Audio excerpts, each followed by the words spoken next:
નમસ્કાર મારા વાલા વિદ્યાર્થી મિત્રો કેવીની ક્લાસ યુટ્યુબ ચેનલમાં આપ સરે મિત્રોનું હું દિલથી સ્વાગત કરું છું। મિત્રો આજે વાત કરીશું ધોરણ 7માં ગણિતની આપણી જે પ્રશ્ન બેંક આધારિત એકમ કસોટી તારીખ 6/1/2024ના રોજ જે લેવામાં આવેલ છે તે કુલ 25 ગુણનું પેપર હતું।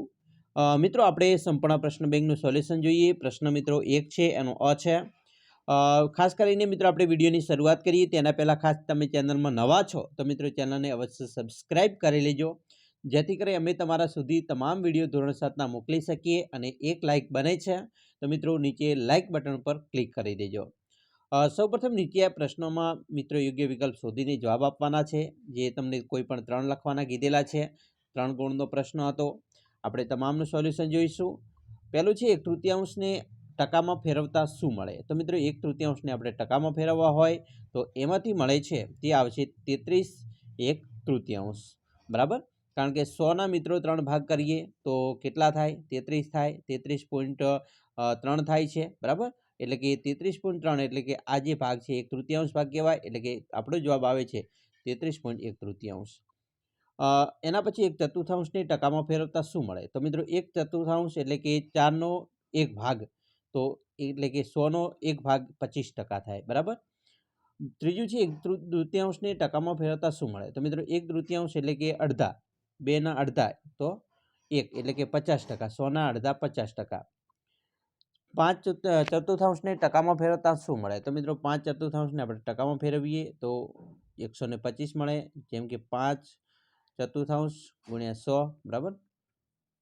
25 100 અને 25 125 એટલે 125% આવ્યા। એવી રીતે 4/5 ટકામાં ફેરવતા તો 80 મળે છે। એવી રીતે આપણે આનો દાખલો પણ આ રીતે જ ગણવાનો છે, બરાબર। 20 25 100 અને 4 દુ 8 એટલે કે 80, બરાબર થઈ ગયા। છઠ્ઠું છે એક વર્ગમાં 25 બાળકો છે, તેમાંથી 15 છોકરીઓ છે, તો વર્ગમાં કેટલા ટકા છોકરીઓ છે? તો મિત્રો 60% છોકરીઓ કહેવાય।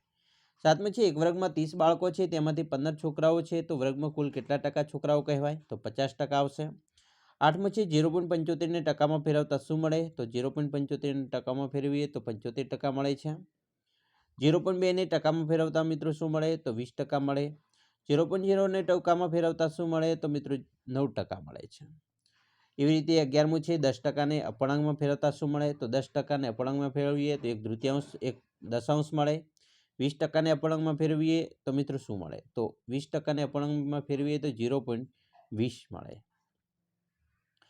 એના પછી 13મું છે 10%ને દશાંશમાં ફેરવતા શું મળે? તો મિત્રો 10%ને દશાંશમાં ફેરવીએ તો 0.10 મળશે। 15/20 ટકામાં ફેરવતા શું મળે? તો મિત્રો 15/20 ટકામાં ફેરવીએ તો 75% મળે છે। અને એવી રીતે 10/20 ટકામાં ફેરવતા શું મળે? તો અહીંયા મિત્રો 50% મળે છે, કારણ કે 0 0 ઉડી ગયા, વધ્યા 1/3, 1/3 આપણે ટકામાં ફેરવીએ તો 50% થાય છે। પ્રશ્ન 1નો બ છે ખાલી જગ્યા પૂર્ણ કરવાની છે। 0.85%ને ખાલી જગ્યા થાય ના ટકા, તો મિત્રો 85% થશે। 0.15ના 15% થાય। 0.065ના તો 6.5% થાય। 0.022ના 2.2% થશે। 0.550ના 50.5% થાય। 10/25ના ટકા તો મિત્રો 50% થાય। સોરી, અહીંયા 50% નહીં થાય, પરંતુ આપણે એને ટકામાં ફેરવીએ તો આ રીતે ગણાશે। 25 ચોક 100 અને 10 ચોક 40 એટલે કે 40% થશે, બરાબર। એના પછી 125ના ટકા તો 1/25 ટકા કેટલા થાય? 75%। સોરી, અહીંયા 4% થશે, બરાબર। 1/25ના ટકા થશે 4%, કારણ કે 125 ગુણ્યા 100 અને 25 ચોક 100 એટલે કે 4 એકા 4 4% થયા। 20/25ના ટકા ગણવાના છે, તો મિત્રો આપણે 20/25ના ટકા ગણીએ। 20/25 ગુણ્યા 100 તો 25 ચોક 100 અને 4 દુ 8 એટલે કે 80% થાય। અને 10/10ના ટકા તો 100% થશે। અને 3/15ના ટકા ગણવાના છે, 3/15, તો મિત્રો 3/15ના ટકા ગણીએ આપણે। 300 15 15 દુ 30 એટલે કે 20% થાય, બરાબર। તો અહીંયા 20% આવશે। ચાલો આગળ જોઈશું। પ્રશ્ન 2 છે એનો અ છે, નીચેના દાખલા ગણવાના છે, કોઈ પણ એક। મિત્રો આપણે એક દાખલો ગણી જોઈએ। જેના 3 ગુણ છે. પહેલું છે ફૂલદાનીની કિંમત ₹120 અને દુકાનદારને 10% ખોટ સાથે વેચે તો તેની વેચાણ કિંમત શોધો. તો 120ની મિત્રો 10% લેખે ખોટ ગણીએ તો કેટલા રૂપિયા થાય છે? 12 રૂપિયા. 12 રૂપિયા શું ગયું? ખોટ ગઈ. બરાબર, 12 રૂપિયા ખોટ ગઈ. હવે વેચાણ કિંમત કેટલા વેચી કહેવાય તો ખોટ ગઈ? તો કુલ રૂપિયા 120 છે. ચાલો જોઈએ. તો કુલ 120માંથી 12 રૂપિયા ખોટ જાય છે તો વધ્યા કેટલા? તો 108 રૂપિયા. તો 108 રૂપિયા એ શું છે? એની વેચાણ કિંમત કહેવાય છે. બરાબર.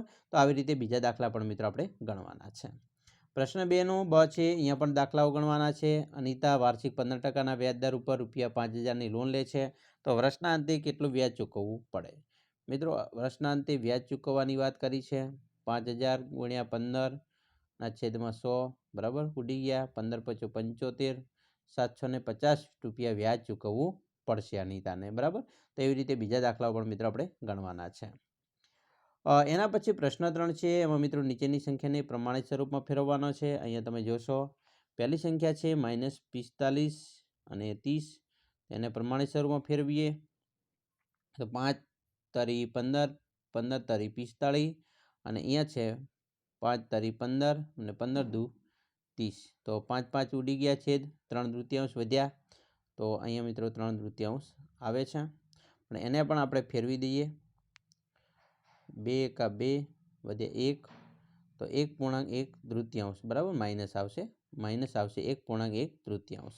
તો એવી રીતે મિત્રો તમારે પણ 36/24, 3/15, -18/45 અને -12/18 તમામ દાખલાઓ છે એ આપણે આ રીતે આ જે રીત બતાવી એ રીતે ગણીશું.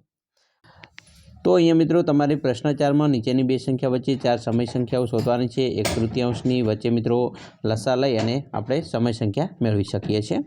પ્રશ્ન 4નો બ છે. એમાં ગ્રેટર ધેન, બરાબર અને લેસ ધેનમાંથી યોગ્ય સંકેત મૂકવાની છે. અહીંયા 15 -15/10 અને ખાલી જગ્યા 5/15. તો અહીંયા મિત્રો મોટી સંખ્યા એ છે 5/15 એટલે આપણે ત્યાં ગ્રેટર ધેન મૂકીશું. અહીંયા બંને સંખ્યા બરાબર થાય છે. અહીંયા આ સંખ્યા મોટી છે -2/10.